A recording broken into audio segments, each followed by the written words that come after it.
দেশের ৯২% পণ্য আমদানি ও রফতানি হয় চট্টগ্রাম বন্দর দিয়ে। আমদানি পণ্য জাহাজ থেকে বন্দর চত্বরে নামার পর শুল্কায়ন প্রক্রিয়া শেষে পণ্য ডেলিভারি নিতে পারেন আমদানিকারকরা। কিন্তু গত সোমবার রাতে এক অধ্যাদেশে অন্তর্বর্তীকালীন সরকার জাতীয় রাজস্ব বোর্ড ভেঙে রাজস্ব নীতি ও রাজস্ব ব্যবস্থাপনা নামে দুটি বিভাগ করলে এর প্রতিবাদে মঙ্গলবার থেকে কলমবিরতি কর্মসূচি পালন করছেন কাস্টমস, আয়কর ও ভ্যাট বিভাগের কর্মকর্তারা।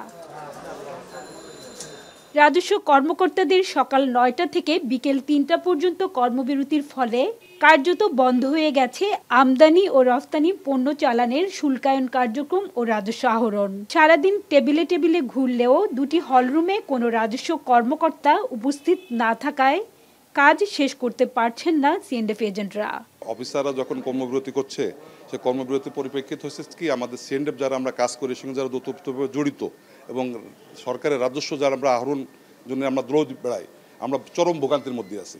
যেখানে আমাদের আগে সময় লাগতো 2 ঘন্টা, সেখানে লাগতেছে এখন 6 ঘন্টা, তারপরে 5টার পরে তারা থাকে না। এটা হলো আমাদের একটা বিশাল বড় সমস্যা। এই কারণে আমাদের সব দিকে আমরা হয়রানির শিকার হচ্ছি। পণ্য চালানের শুল্কায়ন না হওয়ায় চট্টগ্রাম বন্দর থেকে যথাসময়ে আমদানি পণ্য খালাস করতে না পারায় বিপুল জরিমানা ও লোকসান গুনতে হচ্ছে আমদানিকারকদের। বিঘ্নিত হচ্ছে রফতানি পণ্য শিপমেন্টও, বাড়ছে শিপিং ও পোর্ট ড্যামারেজ। রেজিস্ট্রেশন নাম্বার ফেলেছি গত বৃহস্পতিবার থেকে এখন পর্যন্ত বুঝতেছি, আজও পর্যন্ত বুঝতেছি অ্যাসেসমেন্ট সম্পূর্ণ করতে পারি নাই। কাস্টমস কর্মবিরতির কারণে আমার রপ্তানিটাও বাধাগ্রস্ত হয়, তাহলে আসলে আমরা সীমাহীন একটা ভোগান্তির মধ্যে পড়ে যাই। আমরা কোনোভাবে এটা অ্যাকসেপ্ট করতে পারি না। দেশের ব্যবসা বাণিজ্য এক ধরনের স্থবিরতার মধ্যে পড়ে গেছে। তো এটা আমরা আশা করব যে কোনোভাবে এইসব ইস্যুগুলো তৈরি করে কোনোভাবে যেন আমদানি রপ্তানির ব্যাঘাত না ঘটে। আলাপ আলোচনার মাধ্যমে দ্রুত এই সমস্যা সমাধানের আহ্বান জানিয়েছেন ব্যবসায়ী ও সিএনএফ এজেন্টরা। আমরা তো এনবিআর এর লাইসেন্সি, আমরা আন্দোলনের ইয়েসও বলতে পারি না, নো বলতে পারি না, কিন্তু আন্দোলনে আমাদের আমদানি রপ্তানিকারক এবং সিএনএফ এজেন্টদের কষ্ট বেড়েছে। বন্দরে মাসুল বৃদ্ধি পাচ্ছে, পোর্টে শিপিংয়ে তার চার্জ বৃদ্ধি পাচ্ছে।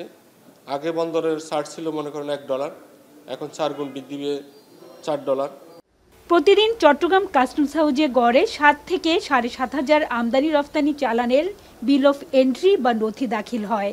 আমদানি পণ্যের শুল্ক ও কর বাবদ গড়ে প্রতিদিন 200 থেকে 250 কোটি টাকা রাজস্ব আহরণ করে চট্টগ্রাম কাস্টমস হাউজ। কর্মবিরতির কারণে সীমিত পরিমাণে কাজ হওয়ায় রাজস্ব আয়ও কমে গেছে। অন্যদিকে পণ্য ডেলিভারি কম হওয়ায় চট্টগ্রাম বন্দরে প্রায় 42,000 টিএস কন্টেইনারের স্তূপ জমেছে। হাজেরা শিউলি, এখন চট্টগ্রাম।